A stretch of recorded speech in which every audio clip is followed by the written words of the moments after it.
कि संजय सिंह जान गए कि हम सब तरफ से फंस गए हैं। दूसरी जो संजय सिंह ने आज जिस तरह से कहा है कि बहुत बड़ा खुलासा किया है, कोई बड़ा खुलासा नहीं किया है। तो ईडी के खिलाफ जो मानहानि का मुकदमा कह रहे हैं, ये बिल्कुल गलत बोल रहे हैं। देखिए आईपीसी की 499, 500, 501 में बहुत साफ है कि अगर इस तरह का कोई भी डिफेमेशन का हुआ तो डिफेमेशन में सबसे पहले 499 में है कि ईडी ऑलरेडी बयान दे चुका है और ईडी के जो बयान है वो रजिस्टर्ड बयान है। देखिए है क्या, दिनेश अरोड़ा ने इनके ऊपर बहुत क्लियर कट वो दिए हैं, बाकायदे उसने सबूत दिए हैं। इन्होंने सिफारिश की सिसोदिया से, सारे उसके रिकॉर्ड मिल गए हैं। दिनेश अरोड़ा ने बयान दे दिए हैं, कलमबंद बयान है। तो इसलिए आपको बता रहे हैं इनके बचने की कोई भी संभावना नहीं, इस कारण ये कल रहे हैं। दूसरी आपको बता रहे हैं कि होइए वही जो मफलर वाला कल राखा। नवंबर की बात है, आप आरोप लगा रहे हैं और ये आरोप नहीं लगा रहे हैं, ये अपने को सेव करने के लिए।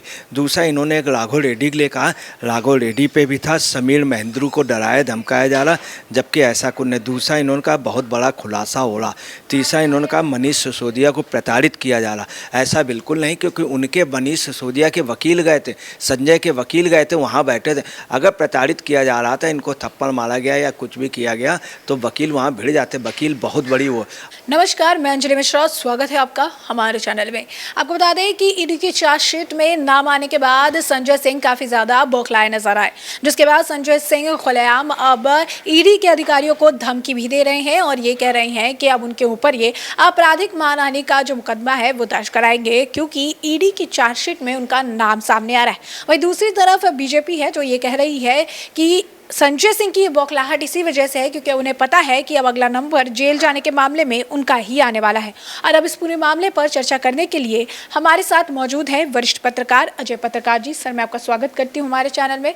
तो सर, मैं आपसे ये जानना चाहूँगी कि जिस तरीके से ईडी के अधिकारियों को आज के वक्त में संजय सिंह धमका रहे हैं, कह रहे हैं कि हम आप पर मानहानि का जो है मुकदमा करेंगे, मामला आपके खिलाफ दर्ज करवाएंगे, क्या कहेंगे आप इस पर? देखिए ऐसा है, चूँकि संजय सिंह जान गए कि हम सब तरफ से फंस गए हैं। दूसरी जो संजय सिंह ने आज जिस तरह से कहा है कि बहुत बड़ा खुलासा किया है, कोई बड़ा खुलासा नहीं किया है। तो ईडी के खिलाफ जो मानहानि का मुकदमा कह रहे हैं, ये बिल्कुल गलत बोल रहे हैं। देखिए आईपीसी की 499, 500, 501 में बहुत साफ है कि अगर इस तरह का कोई भी डिफेमेशन का हुआ तो डिफेमेशन में सबसे पहले 499 में है कि ईडी ऑलरेडी बयान दे चुका है और ईडी के जो बयान है वो रजिस्टर्ड बयान है। तो उसके बेस पर पे 499 उसमें इंटेंशन देखा जाता है। चूँकि इनके खिलाफ काफ़ी प्रूफ हैं, काफ़ी एविडेंस संजय सिंह और सिसोदिया के खिलाफ हैं और बयान उसमें अरुण पिल्लई के हैं, थर्ड पर्सन के, फोर्थ पर्सन के, और अरुण पिल्लई ने ऊपर आरोप लगाए। इसलिए जो प्राइमा फेसिया जो है वो किसी भी सूरत पे 499, 500, 501 में क्रिमिनल ऑफेंस या क्रिमिनल डिफेमेशन का इस पे मुकदमा नहीं हो सकता।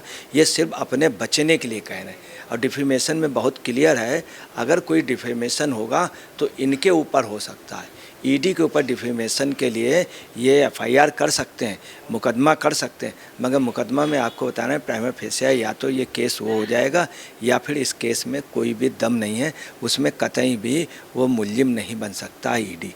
चूँकि इनके जो एविडेंस हैं बहुत वीक हैं, इनके एविडेंस जस्ट उल्टे हैं, जैसे उल्टा चोर कोतवाल को डांटे, ये पोजीशन है।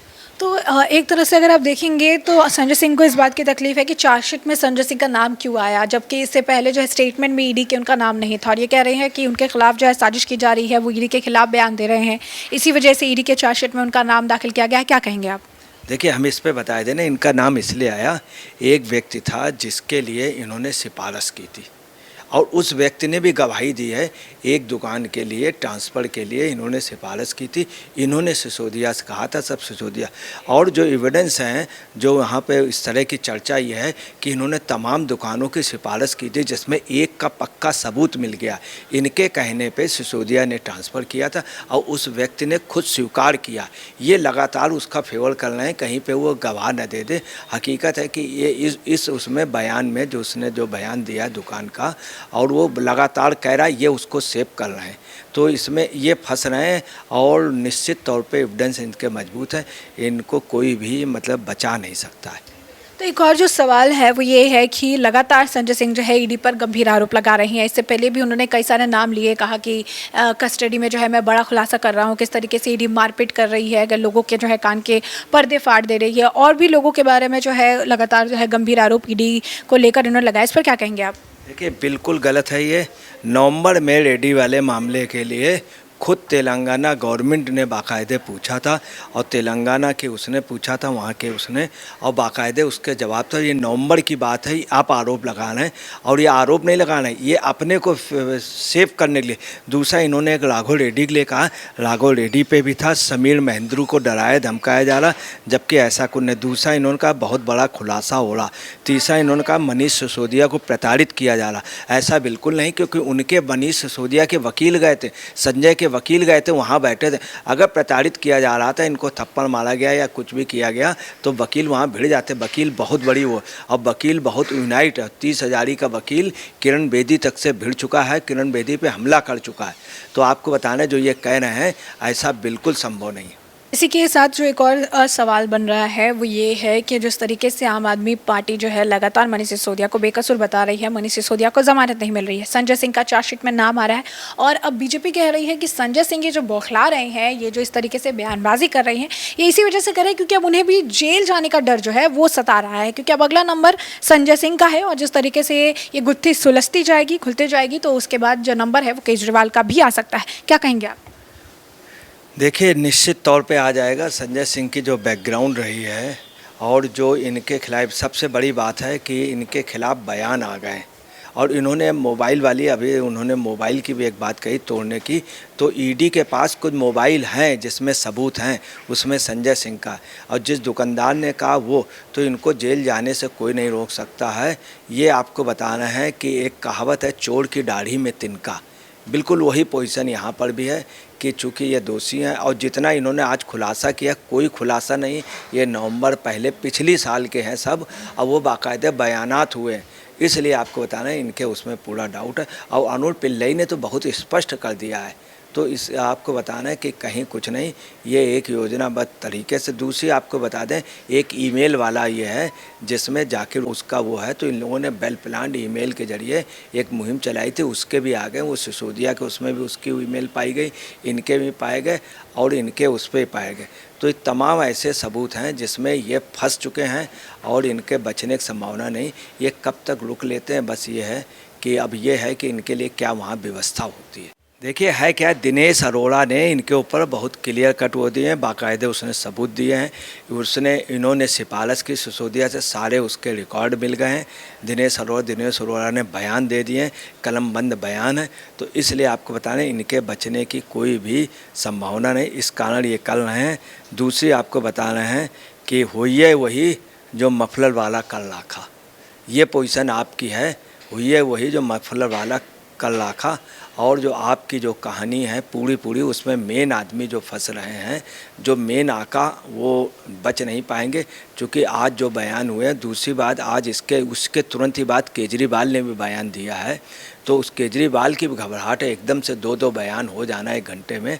तो बहुत साफ है कि संजय सिंह की अब कोई भी संभावना बचने की नहीं है। दूसरी आपको बताना है कि हकीकत ये है कि ये जेल जाने की इनकी लगभग पूरे हो गई है, चार्जशीट इनकी लगभग बन गई है, और जो एविडेंस मिल रहे हैं। दूसरा ये है कि इसीलिए ये मानहानि के लिए कह रहे हैं, मानहानि का प्राइमा फेसिया हो ही नहीं सकता। मानहानि की एप्लीकेशन दे सकते हैं, मगर कहीं कोई मानहानि नहीं हुई है। दूसरी, इन्होंने एक बात और बोली है कि इन्होंने 12 दिसंबर को पार्लियामेंट में एक भाषण दिया था, परंतु ये खुद ही उसमें फंसना है, चूँकि 12 दिसंबर से पहले ही मामला हो चुका था। इनके ऊपर आरोप नवंबर पे ही लग चुके थे, और नवंबर पे ही आरोप लग चुके थे, और अब ये इस तरह से बचने की कोशिश कर रहे हैं। ये गलत एग्जाम्पल दे रहे हैं 6 जनवरी वाला, उससे कोई लेना देना नहीं। अच्छा है भी, तो ये 6 जनवरी को आपके खिलाफ आप वो हुआ था, तो आपका बाकायदे ईडी ने नाम ले, ईडी ने खुद नाम नहीं लिया, आपके खिलाफ गवाही हुई है, और आपके खिलाफ उसने बयान दिए दिनेश अरोड़ा ने। तो दिनेश अरोड़ा तो झूठ नहीं बोला इसलिए आप मानहानि पे मानहानि ये चिल्ला रहे हैं। मानहानि कोई भी किसी के लिए कर सकता है, कह सकता है। मानहानि पूरे वर्ल्ड में ये होता, मानहानि कर दिया है। वास्तव में मानहानि नहीं, इसमें राजस्व की हानि हुई है। मेन ये देखा जाता आपकी मानहानि ने आपने कितना हानि किया, उससे राजस्व की हानि हुई है। इन्होंने उसमें बार्गेनिंग की है और इसमें निश्चित तौर मनी लॉन्ड्रिंग का वो है, तमाम हानि हुई है और राष्ट्र की हानि हुई है, प्रदेश सरकार की हानि हुई है, उसके राजस्व की हानि हुई। तो मानहानि बहुत छोटी सी बात है, उसमें इंटेंशन, मानहानि में बहुत सीधी से हम आपको क्लियर कर बता दें, मानहानि में इंटेंशन देखा जाता है। इंटेंशन इसीलिए जर्नलिस्ट मानहानि से बच जाता है, क्योंकि इंटेंशन उसका नहीं होता। तो इनका मानहानि का नहीं केस होगा, 499, 500, 501 में कतई नहीं होगा। तो जैसा कि आपने अजय पत्रकार जी को सुना, उन्होंने कहा कि ये जो संजय सिंह हैं, इनके अंदर बौखलाहट इस बात की है कि चार्जशीट में इनका नाम आ चुका है और इन्हें भी पता है कि आने वाले समय में इनकी भी गिरफ्तारी हो सकती है, क्योंकि उनके खिलाफ काफ़ी कुछ सबूत मिले हैं। और लगातार आपको बता दें कि इसी तरीके से आम आदमी पार्टी की तरफ से बयानबाजी का दौर लगातार जारी है। मनीष सिसोदिया की तो जमानत नहीं मिली और अब संजय सिंह के चार्जशीट में नाम आने के बाद से लगातार अब ईडी के अधिकारियों के खिलाफ जो है मानहानि का मामला करने की, मुकदमा करने की ये बात कह रहे हैं। और जैसा कि अजय पत्रकार जी ने भी कहा है कि समय बहुत जल्द आएगा जब संजय सिंह भी जेल की सलाखों के पीछे होंगे। तो ऐसे में आपने ये चर्चा पूरी तरीके से सुनी है कि चर्चा क्या थी, और अब इस चर्चा पर आपकी भी जो राय हो हमें कमेंट सेक्शन में कमेंट करके ज़रूर साझा करें। धन्यवाद।